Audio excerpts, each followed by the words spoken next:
bajya no gusana isengero, ntabwo bari kubaka inkike badafashe amabuye. Iryo ni ibuye nk'urufatiro rw'inzu yo mu isi. Ariko noneho twebwe abizera dufite urusengero. Bibiliya ivuga hari urusengero nk'inzu y'amateraniro aha twicaye, ari narwo rusengero ba Nehemiya bagiye gusana. Hakaba noneho urusengero aho rero muri ako karyango yabwiye Nowa ngo gashyire mu rubavu.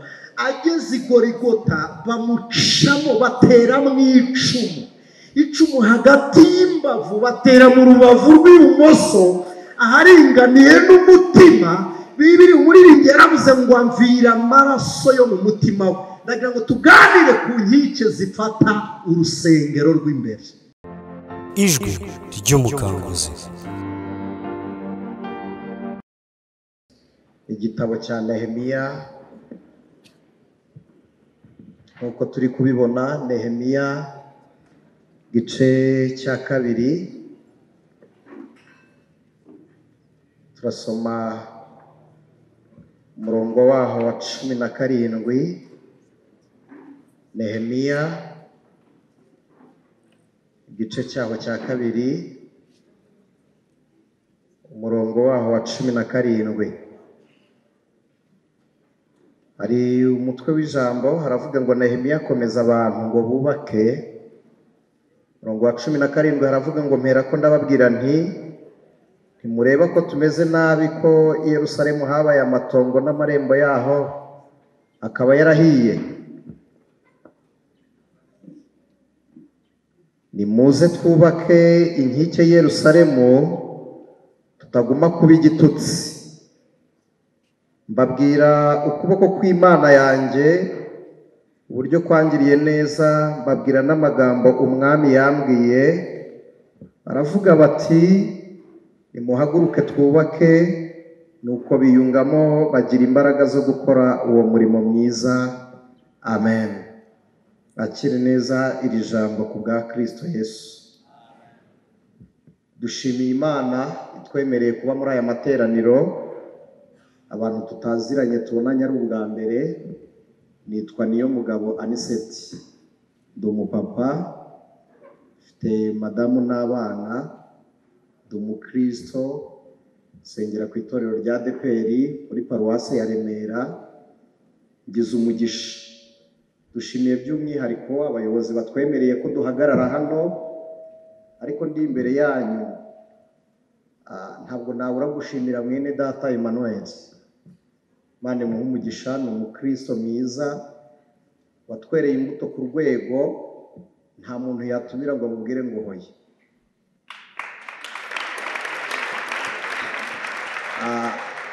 Ntabwo tuziranye, njye namubonye ahagaze hano ku ruhimbi, twavuganye kuri telefone gusa, ariko vrema ukuboko kwiza kw'Imana gukomeze kubana nawe. Yesu abaho umugisha. Turishimye ku bwa bene data korali Silowamu by'umwihariko muri abakristo. Namwe murabizi ko hari abantu baririmba ntitwumva agakiza, tukumva ubuhanga mu ndirimbo, bayidawe tukumva n'ubushinzi mu kanwa k'amagambo bavuga. Hari abantu baririmba aho kumva indirimbo tukumva ubushinzi, ariko Imana ibaha umugisha ko mujya mukurikirana ubutumwa bwiza kandi muririmba ibibarimo. Imana ibaha umugisha. Murakoze. Yesu abaha umugisha. Dusomye ijambo ry'Imana mu gitabo cya Nehemiya. Ntabwo ngira ngo tubiganire nk'amateka, ko nituza kuganira ijambo ry'Imana nk'amateka turisanga mu gihe cyashize, kandi turi ho mu gihe cya none, turi kujya no mu kindi gihe cyiza. Uyu Nehemiya Bibiliya iduha ubuhamya ajya kubaka cyangwa gusana inkike z'i Yerusalemu. Yarabwirijwe na mwene data witwa Hanani. Hanani birasobanura ngo nuwagiriwe ubuntu cyangwa wababariwe ibyaha. Bifite inkomoko mu izina Hananiya bivuga ngo Imana igira ubuntu. Hanani ari mu bantu basigaye Yerusalemu. Yerusalemu yaranyazwe. Nababwiye ngo sinshaka ko tuhavuga nk'amateka, ndagira ngo tuganire ijambo ry'Imana nk'ubuzima. Imana ishimwe.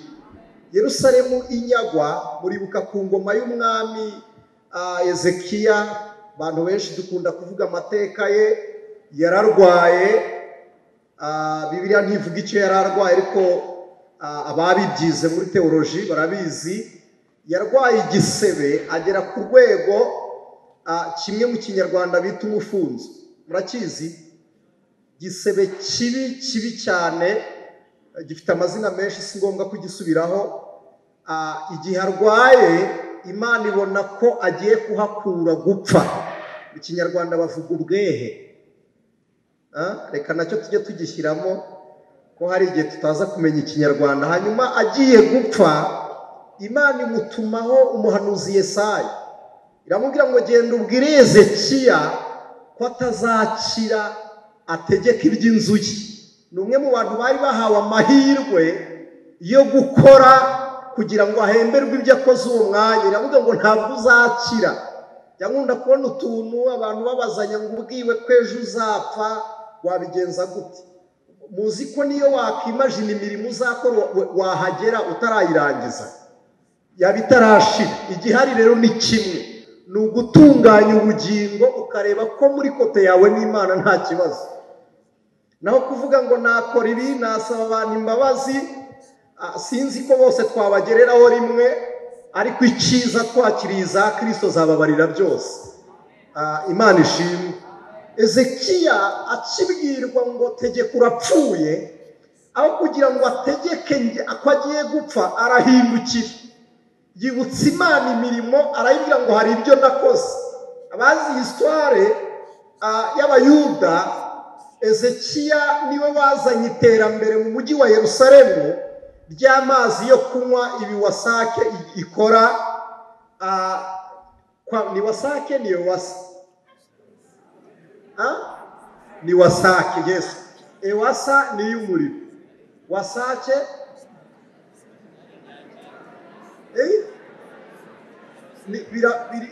rege ni umuriro. Byose biri kimwe. Rwanda Energy Group. Murakoze. Ibi bakoze gukwirakwiza amazi ni Ezekiya wabitangiye bwa mbere. Yerusalemu yari ifite umwuma, wari umujyi mwiza w'ubutayu. Nababwiye ngo sinshaka ko tubiganira nk'amateka. Wari umujyi mwiza, ariko ukaba umujyi w'ubutayu. Hanyuma Ezekiya abona abaturage bavoma kure, abazanira amazi, ayanyuza mu bihombo, ayageza ku baturage b'i Yerusalemu. Kabiri, yima ingoma, hariho ibigirwamana. We n'ukuboko kwe yiyemeza gufata inyundo ihama, agenda asenya ibigirwamana. Aravuga ngo mu cyanya cy'Uwiteka ntiyagatura izindi mana. Akuraho ibigirwamana, asiga ingoro y'Uwiteka. Bwa gatatu, Ezekiya yabungabunze ibikoresho byo mu nzu y'Uwiteka. Hari n'abo yabonaga bafite inanga nziza, akabasaba kuzitwara mu rusengero rwa Yerusalemu, akababwira ngo nimuzibikemo zijye zikoresherezwa mu mwanya wo kuramya no guhimbaza Imana. Agiye gupfa, Imana imubwiye ngo tegeka ntuzarokoka. Yibuka ibyo byose, asubiza amaso inyuma, aravuga ngo nta mpamvu yatuma mbaho, wemeye ko napfa. Ashingiye ku mirimo arayibwira ngo reka nkwibutse. Arahindukira abwira Imana ngo hari icyatuma ndama nkagumaho. Ubu burame bwa Ezekiya njyewe ntabwo nabwifuza. Kubera iki? Imana yari imubwiye ngo tegeka ngo utware. Mwihangane tuvuge twitonze, wenda hari ntaza kubasakuriza nkamera nk'umuntu uri kwikirigita ngaseka. Reka tuze kugendana. Tekereza, Imana irakubwiye ngo ngutware, ariko we ntashaka kugenda. Arabwira ngo hoya, nateye inzabibu ntararyaho. Hari inzabibu yari yarateze itarasarurwa. Aravuga ngo ntabwo zirasarurwa, yihanganire. uretse singende. Ariko mwebwe mwakemera kujyana n'Imana ibabwiye ngo dutahe? Numvisha abandi ngo wapi. Nasomye Bibiliya irambwira ngo iyo igishyitse ikidashyitse gikurwaho.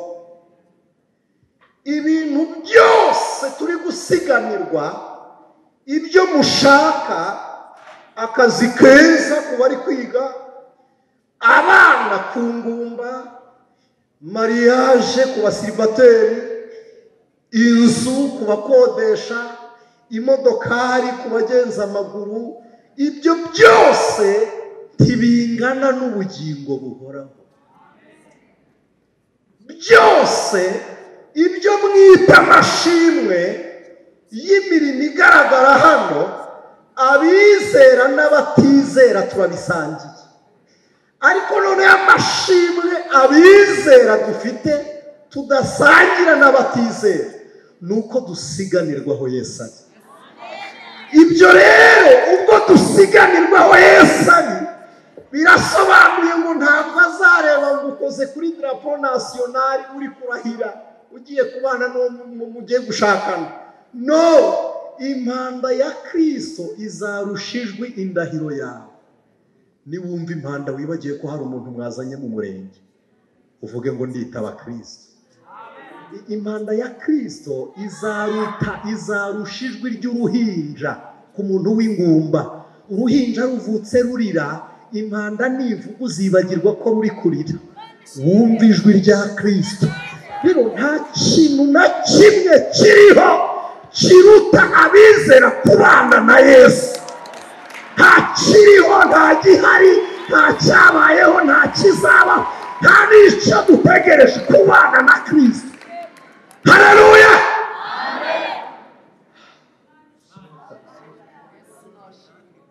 Nababwiye ngo sinshaka kuvuga ijambo nk'amateka. Yerusalemu biravuga ngo ni irembo ry'Imana y'amahoro, Yerusalemu. Iyo tuvuga Siyoni ni ku musozi w'Uwiteka cyangwa se ubuturo bw'intebe y'Imana, niho hari intebe y'Imana, hari intebe ya Mesiya, hakaba intebe ya Dawidi, hakaba n'intebe y'imbabazi. Iyo bageraga ku ntebe ya Mesiya baravugaga ngo Emmanuel, bivuze ngo Imana yiboneye ubuturo mu bayo. Iyo bahageraga basubizwaga intege mu bugingo, babona intebe bakavuga ngo ubwo intebe ihari na nyirayo azaza hicaye.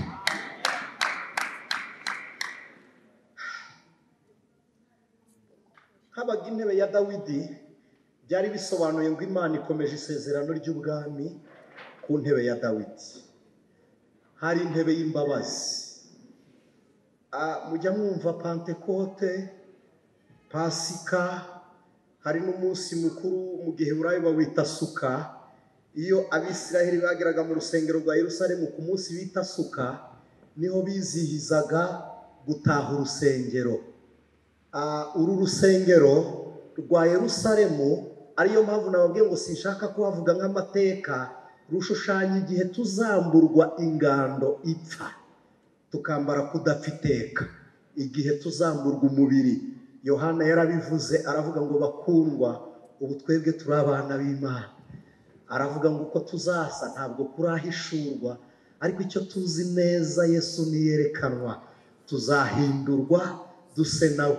Kwizihiza cyangwa ikirori cyo gutaha urusengero aricyo cyari kibabaje uwitwa Ezira, Nehemiya na Zerubabeli, kuba nibo basanye urusengero mu byiciro bitatu. Simpavuga ko mu histoire nabibabwiye, bo bababajwe no kubaka urusengero. Ariko mureke mbabwire iki, ntabwo tugifite urusengero rwa Yerusalemu abizera tuzajya guteraniramo, ntiruhari. Bibiliya ivuga iki? Yohana ubutumwa bwiza igice cya 4 umurongo waho, nimushaka musome icyo gice cya 4 cyose. Yesu aganira n'umusamariyakazi, yaramubwiye ngo Imana ni umwuka.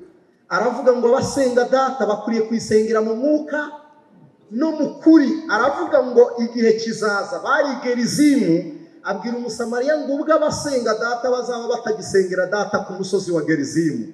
Aravuga ngo cyangwa Yerusalemu.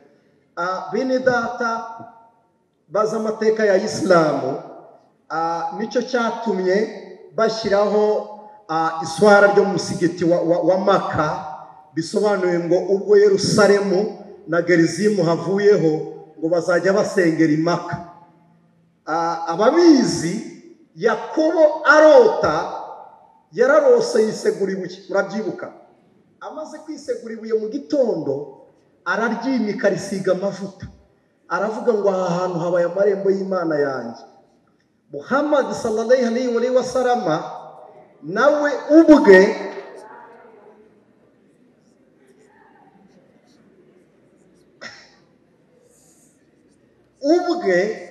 afata ibuye. Iryo buye niryo ryitwa Kaba, nubwo abantu benshi bazi ngo Kaba n'umusigiti, Yesu bahita El Kaba, na hari ibuye yashizeho ariho umusigiti wubatse.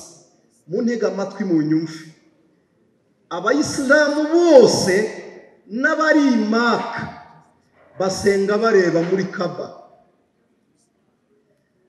Uri mu Rwanda nawe areba mu cyerekezo, ntashobora gusenga iryo swara, ntiryemerwa atarebyeyo. Noneho mureke mbabwire, iryo nibuye bajya no gusana insengero, ntabwo bari kubaka inkike badafashe amabuye. Iryo nibuye nk'urufatiro rw'inzu yo mu isi. Ariko noneho twebwe abizera dufite urusengero. Bibiliya ivuga hari urusengero nk'inzu y'amateraniro aha twicaye, ari narwo rusengero ba Nehemiya bagiye gusana. Hakaba noneho urusengero nk'ihuriro ry'umwuka w'Imana mu bizera. Bibiliya ivuga, yaravuze ngo ntimuzi ko imibiri yanyu ari insengero z'umwuka w'Imana uri muri mwe. Nituganira nkababwira ibyo gusana i Yerusalemu, turubaka Yerusalemu ya Isiraheli aha hirya. Ariko nitwibuka ko umwuka w'Imana agira icyicaro muri twe, agateranira muri twe, turubaka Yerusalemu ya nyayo. Turasana Yerusalemu ikwiriye, apana Yerusalemu y'Abayuda, kuko nituyubaka mu marembo 12 nta ryacu ryari ririmo abanyamahanga, nta ryari rihari. Bajya no kubaka igicaniro bagishyize inyuma y'urusengero kugira ngo abanyamahanga batazajya mu rusengero rw'Imana rugahumana. Mukunda kuvuga ngo abagore n'abakobwa ntibabarwaga n'abana. No, ni mu Bisiraheli, abagore b'Abisiraheli n'abana b'Abisiraheli. Ariko abagabo b'abanyamahanga n'abagore b'abanyamahanga bose ntibabarwaga. Ntabwo ari abanyamahanga gusa, n'abo bagore bo muri Isiraheli n'abaretwa bo muri bo abitwa imbata ntibabarwaga. Ariko Kristo uwera w'ukuri uri mu cyimbo cy'Imana,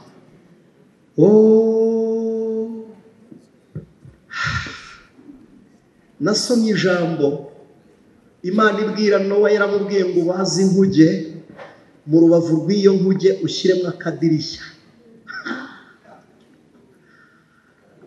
Nasomye irindi mu gitabo cy'umunyashuramukazi, mu ndirimbo ya Salomo, amagambo umunyashuramukazi yavuze mu ndirimbo ya Salomo. Yaravuze ngo ijwi ry'umukunzi wanjye ryumvira mu mbariro, ngo ariko amaso yanjye akamurebera mu kadirishya.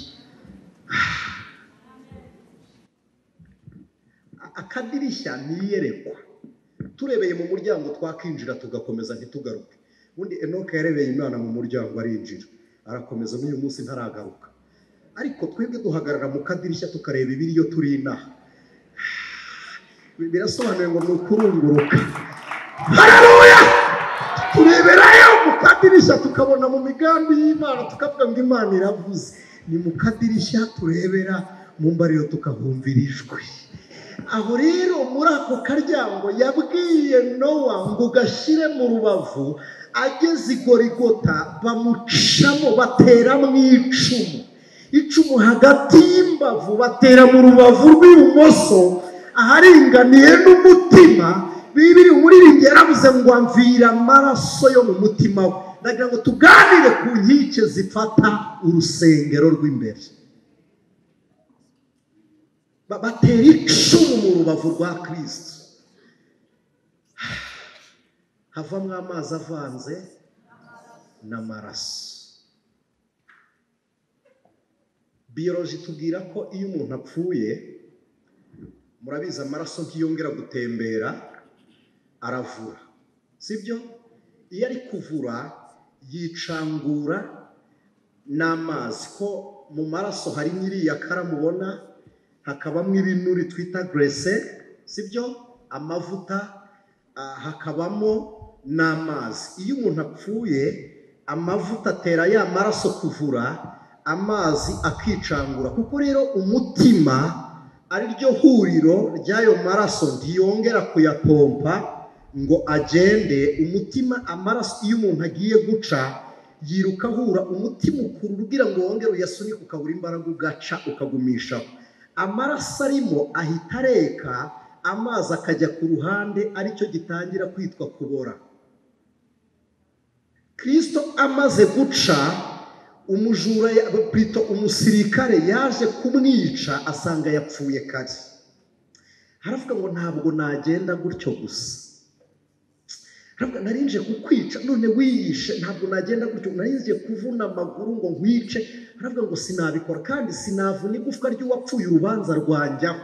Haravuga ngo reka nkuvune ukiriho, ubwo wapfuye reka mvune abajura. Avuna abajura, arangije ubwe afata icumu, aravuga ngo singenderaho. Areba mu rubavu rw'ibumoso, ahinguranya hari umutima ngo ajye kumusogota, akubita muri kwa kureka kwa y'amazi n'amaraso, biraturika. Bituritse bigwa mu jisho rye, ibyari bipfuye birahumuka. Ni igitangaza, ubupfu bwa Kristo buracyari n'ubuzima buhumura n'abatareba.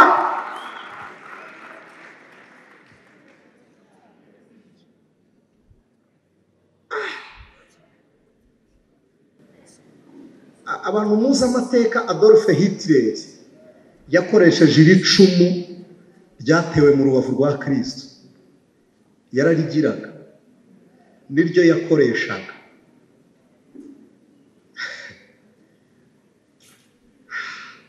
Reka ngaruke, urusengero rwa Yerusalemu nkunda ishyaka Nehemiya yagize. Inzu yari imaze guhagarara ihari, ariko abanyamahanga bavogeraga urusengero kuko rutari rufite uruzitiro, nta korutire yari ihari. Kandi ubwabyo urusengero rw'umwuka w'Imana ni umubiri w'abizera. Hanyuma amarembo y'uru rusengero ashushanya Kristo Yesu, ko Yesu yaravuze ngo ni ngerembo ry'intama. Aravuga ngo kandi uwinjirira ahandi aba abaye umunyazi n'umujura, ntawe uza kwa data atari jye umuzanye. Nehemiya ari guseriva umwami, yumva inkuru y'umugabo witwa Hanani. Hanani biravuze ngo ni uwababariwe, bisobanuye ngo twarababariwe, ariko nubwo Imana yatubabariye, hari icyuho tugifite. Urusengero ruri ku karubanda, nta ruzitiro, twarakijijwe n'ibyo, ariko nta burinzi bw'agakiza twahawe. Hanani abwira Nehemiya, aramubwira ngo abari mu bunyage mwebwe muguwe neza kuruta abanyazwe, kuruta abasigaye. Kuko abasigaye twaratwitswe, twarakubiswe. Aravuga ngo mwe muguwe neza, murarya iby'ibwami, vino y'ibwami. Aravuga ngo ariko twebwe dukuye umutima ko abasenye urusengero bagatwika n'amarembo yaho, ntabwo twapfukama ngo dusenge. Urusengero ntirufunze, batambuka bakinjira. Hari igihe umukristo akizwa akibagirwa gushyiraho korutire ku gakiza, akaba akiri muri za nama z'abantu badahuje kwizera, akaba akiri muri bya bigare kandi atajyanyweyo no kubihindura, akagumayo. Burya urusengero ruba ruri ku karubanda, isaha n'isaha, isaha n'isaha wasubira gukora nk'iby'ikigare ugendamo. Namaze kwakira agakiza n'ejo bundi 2007 nakundaga imikino y'imyidagaduro, nakundaga gukina taekwondo. Nakinaga taekwondo, yes. N'umukino nkunda, narawukundaga cyane. Noneho ariko kandi nari nanabishoboye, nateraga imigeri neza, ndi ku rwego rwanjye rwiza. Igihe kimwe ndi muri dojo, ndi muri competition, njya kurwana n'umuntu, nakira agakiza, nari mvuye mu idini ya Islam, ariko kandi nsohoka ndi umutayikondo mwiza. Noneho nguma ndi umukristo w'umutayikondo. Kimwe ndahagarara ndi mu irushanwa, ndeba n'iseti wo ku gatuti abwiriza, mbona na n'iseti wafunze igipfunsi, ndi gukompeta, sanga ndimo babiri. Ndavuga ni harya impanda ivuze ndi hano ari umwe wo ku gatuti n'uwa hano, nakifuza kuba uwuhe? Ntabwo ari bibi siporo, ntabwo ari mbi, ariko iguhuje nandi, sibyo? Ntabwo ari mbi pe, ndanabikunda, n'uyu munsi nkunda taekwondo, ariko ndi muri competition ntabwo nigeze nkoresha umuntu wanjye w'imbere nk'umuntu w'ubugingo n'umwuka. Nakoreshaga uw'imbere nka kamere n'umubiri nk'uwitera amakofi. Sanga si uwo Kristo ashaka muri aniseti. Nasoje uwo munsi njya gusenga, ndangije Imana ubwayo irambwira ngo inzira n'ebyiri ziri imbere yawe, ushaka kuba nde mu bantu warebaga? Wahitamo nde? Nagiraga urugomo rutuma shingira ku ngumi n'imigeri. Murabona ibiro byanjye ni bike cyane, kandi abantu batoya bagira izima, bagira idomo.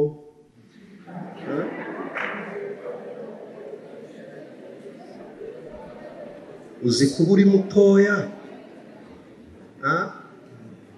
nta biro, nta mafaranga, nta mbaraga, ushaka kwivuganira nyine kugira ngo abantu bakumve.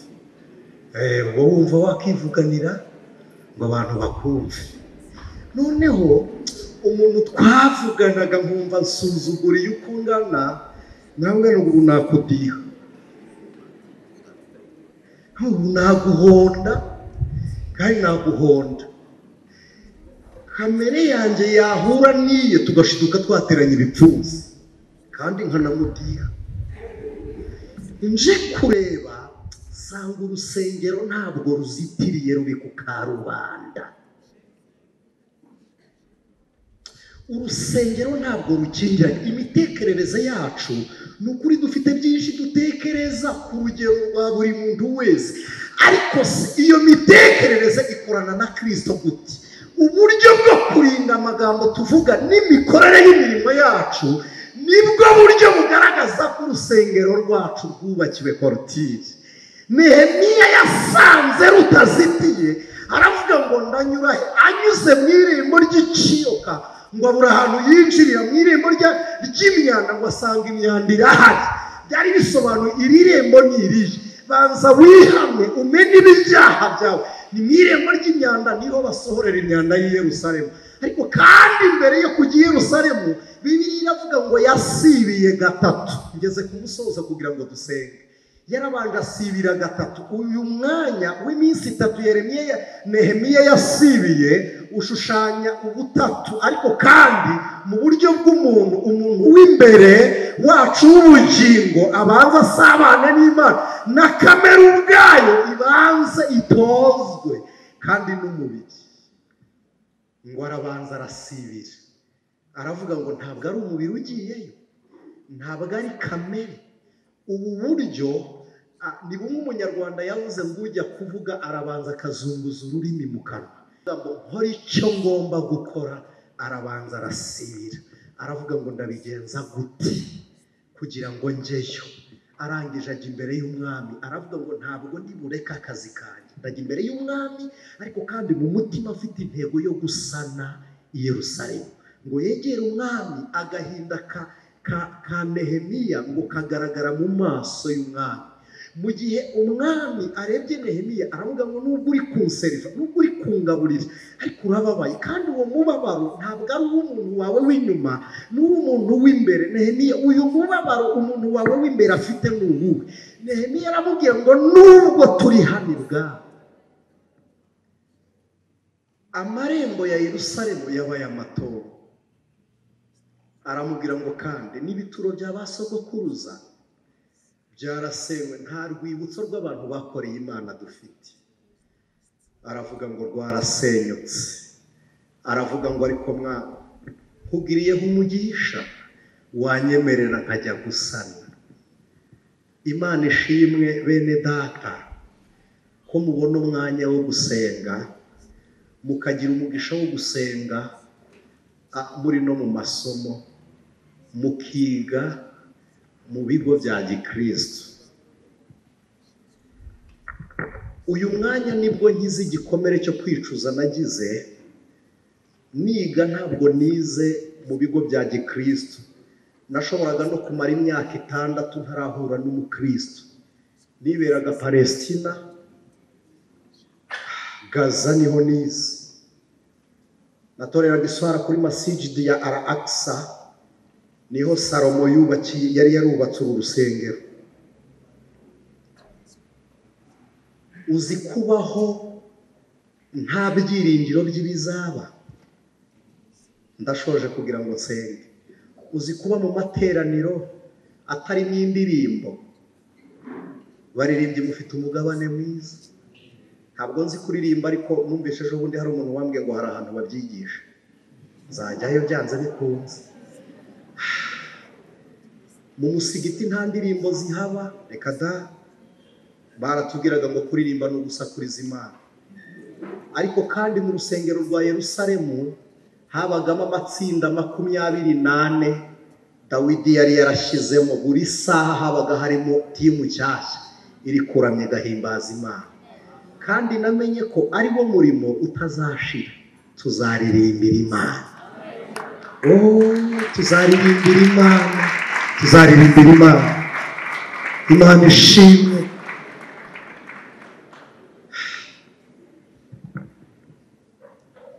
Njyewe njya nicara nkibaza, bayobozi bacu, Imana niba mubizi muze kutubwira, ariko kandi nimunabihishurirwa ntimuzabiduhishe. Ko twebwe turirimba tuvuga Imana, Imana izaririmba iri kuvuga ndi. Turaririmba tukavuga ngo Imana irera, iyo izaba iri kuvuga ngo iki? Ibyo bintera amatsiko, nkumva mfite amatsiko yo kuzumva Imana ibumbura akanwa iri kuririmba. Noneho hari ikindi kijya kintangaza. Sirowamu ndabakunda, murabizi ndabakunda, ariko noneho dore igitangaza, mujya muririmba ngafashwa, sibyo? Ariko muririmba mwambaye umubiri, umwuka w'Imana muri mwe ari mu mubiri. Noneho namwe mutekereze igihe tuzaba tutacyambaye umubiri. Nta muntu n'umwe ufite stress z'imirimo ku kazi, nta raporo wasize utujuje, nta mwana wasigaranye n'umukozi mu rugo, nta rufunguzo wagendanye ngo wakingiranye abo mu rugo. Ariko Mana yeremeje, sinzi tuzaririmba tuvuga ngo haleluya.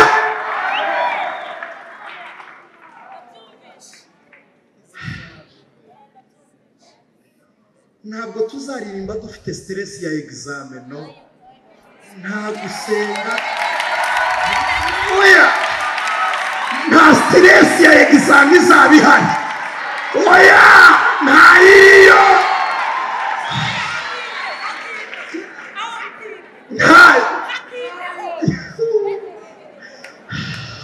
Ubwo tuzaba turirimba dute? Haleluya, haleluya, haleluya, haleluya, haleluya.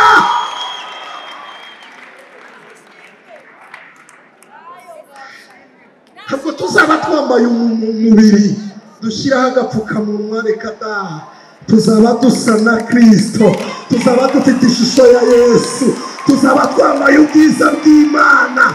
Imana ishimwe, Imana ishimwe, Imana ishimwe, Imana ishimwe. Icyo dusabwa ni kimwe kugira ngo dufate inanga. Nimureke dusa n'inkike, nimureke twubake inkike. Agakiza kaba agakiza, kwizera bibe kwizera. Reka amabwiriza.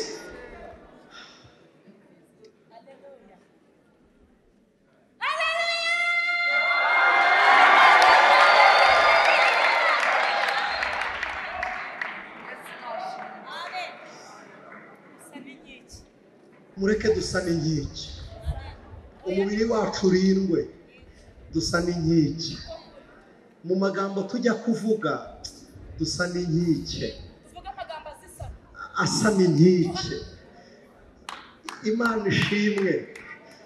Nituba turi mu ishuri twicare nk'abanyeshuri basanye inkike. Nasanze mwene data Emmanuel ari kuvuga ngo inzu yubatswe ku rutare. Urutare ni Kristo Yesu.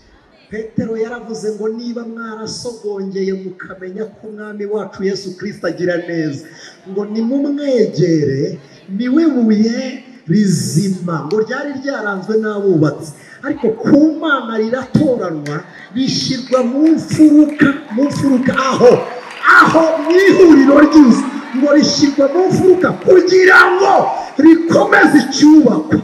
Iryo buye ry'agakiza ari ryo Kristo, niryo twizera tukaba twubakitse, niryo Dawidi yatoye arishyira mu muhumetso,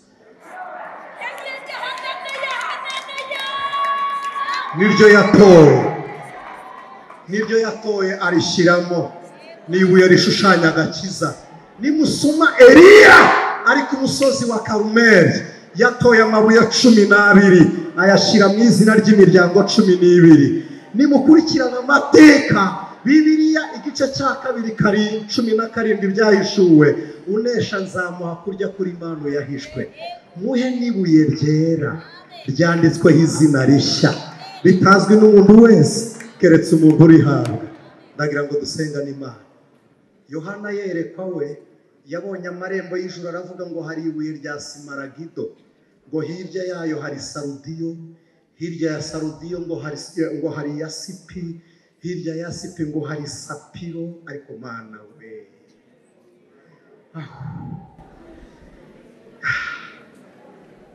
hirya ya sapiro hari inyanja y'ibirahure.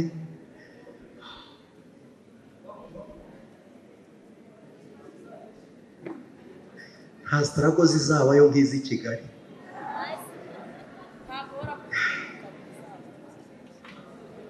Nehemiya aravuga ngo ntitwabaye igitutsi. Wowe ni iki cyakugize igitutsi? Ni amagambo uvuga, ni imyitwarire yawe. None se ni ikigare ubamo?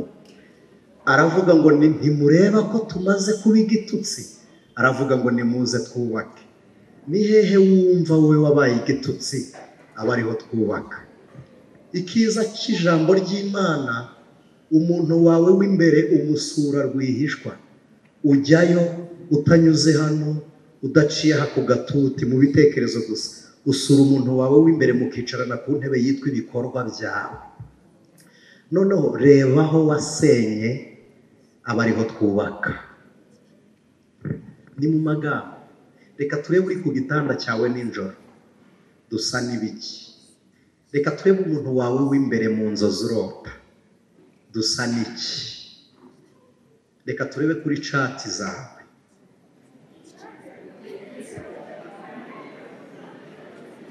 dusa n'iki. Turebe kuri chat, ntabwo wabaye igitutsi.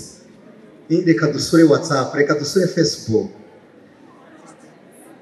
dusure Instagram yawe, tureba aho twubaka.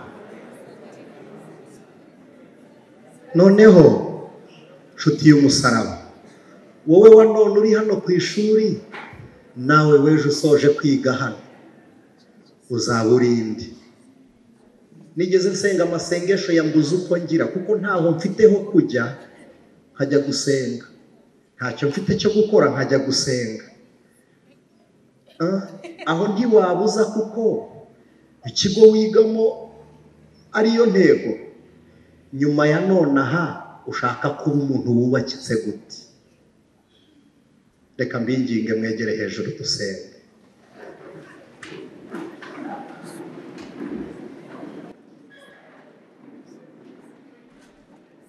Abayobozi bacu Imana ibaha umugisha batwemereye, ariko nanone reka mbasabe munyemerere nsenge. Imana ibaha umugisha. Ndagira ngo dutuze dusenge. Mana data wa twese, ni wowe Elohimu, ni wowe Mana iriho. Ijambo ryawe ryarambwiye umunsi wari wegereje kubambwa, waravuze ngo umwana w'umuntu ntafite aho yarambika umusaya.